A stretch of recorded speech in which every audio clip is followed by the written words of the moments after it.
তারপর মাপসুরাকে নিয়ে অনেক জায়গায় ঘুরলাম সারাদিন। ঘুরে সন্ধ্যায় বাসায় চলে এলাম তাড়াতাড়ি। আর মাপসুরা বলল আজকে রাতে বাসায় আসবে, জানালা খোলা রাখতে বলেছে।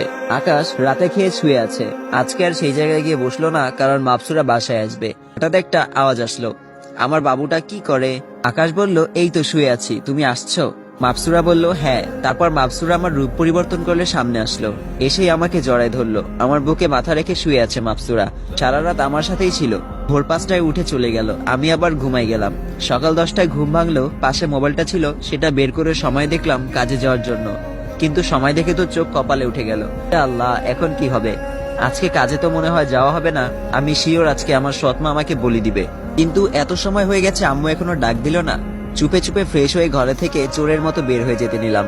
দরজা দিয়ে বের হবে এমন সময় আম্মু সামনে পড়লো। আম্মু বলল আমার ছেলেটা চোরের মতো কই যায়? কত বেলা হয়েছে, ক্ষুধা লাগে নাই বুঝি? আয় মা, তোকে খাবার বেড়ে দিচ্ছি। মোর কথা শুনে এখনই তো মনে হয় স্ট্রোক করে মারা যাবে। আম্মু কি বলতেছে এইসব? ওনার ছেলে কত সময় হয়েছে ক্ষুধা লাগছে কি সব বলতেছে, আমাকে ঝাড়ু দিয়ে না মেরে।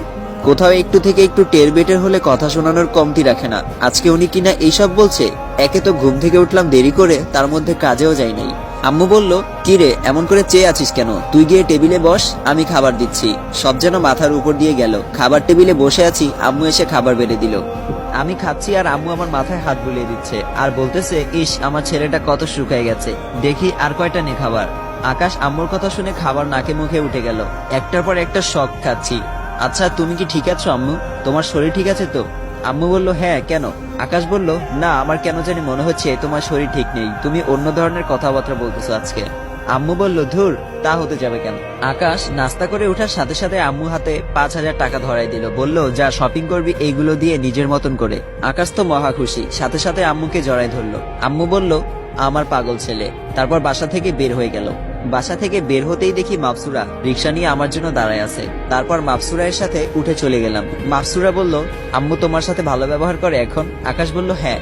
মাপসুরা বলল না করে কই যাবে, যে ডোজ দিছি ভালো ব্যবহার ওনার বাপও করবে। আকাশ বলল তার মানে এগুলো সব তোমার কাজ? মাপসুরা বলল হ্যাঁ। তারপর সেদিন দুজনে মিলে অনেক ঘোরাঘুরি করলাম, শপিং করলাম, এভাবেই দিন কাটতে লাগলো। মাপসুরাকে বাসায়ও নিয়ে এসে পরিচয় করিয়ে দিলাম। আম্মুর সাথে তো খুব খাতির। এখন মাপসুরার বেশিরভাগ সময় আমার বাসায় থাকে, আর রাতের বেলা আসলে জানালা দিয়ে কেউ টের পায় না। দোকানের চাকরিটা ছেড়ে দিচ্ছি, অন্য একটা ভালো জায়গায় জবের জন্য ট্রাই করতেছি। হঠাৎ একদিন সাজ্জাদের সাথে দেখা হলো। দুই বন্ধু মিলে অনেক আড্ডা দিলাম। সাজ্জাদ বলল আচ্ছা ভাবির ব্যাপারে কিছু বললি না যে? আকাশ বলল বলবো, তবে কোনো রিয়েক্ট করবি না। সাজ্জাদ বলল আচ্ছা। এরপর আকাশ সাজ্জাদকে সবকিছু খুলে বলল। সাজ্জাদ তো মনে হয় এই দুনিয়ায় নাই। সাজ্জাদ বলল তুই কি বলতেছিস এইসব? তুই কি জানিস ও তোরে এই জমিন থেকে নিয়ে যাবে, পরে কোনদিন আর এই জমিনে আসতে পারবি না। আকাশ বলল কি বলিস এইসব? সাজ্জাদ বলল হ্যাঁ, ও তোরে নিয়ে চলে যাবে। আকাশ বলল তাহলে এখন কি করব? সাজ্জাদ বলল কি করবি, ছেড়ে দে। আকাশ বলল না, আমি এটা পারবো না, ওরে আমি অনেক ভালোবাসি, ওরে ছাড়লে আমি নিজেই মরে যাব। সাজ্জাদ বলল তাহলে তুই গেছস মনে কর। আকাশ বলল প্লিজ দোস্ত, এমন করে বলিস না, পারলে এমন কিছু একটা বলে দে যাতে করে সে আমার সাথে জমিনে থাকে। সাজ্জাদ বলল আমার কাছে এমন কোনো সলিউশন নাই, তবে এক পরিচিত মানুষ আছে যে জিনপরিদের নিয়ে কাজকর্ম করে, ওনার সাথে কথা বললে হয়তো কিছু হতে পারে। আকাশ বলল তাহলে তুই একটু কথা বলে দে। সাজ্জাদ বলল দাঁড়া ফোন দেই। তারপর ফোন দিল। সাজ্জাদ কথা বলে সাজ্জাদ ফোন রেখে দিছে। আকাশ বলল কি রে, কি বললো? সাজ্জাদ বলল এখনই গিয়ে ওনার সাথে দেখা করতে বললো।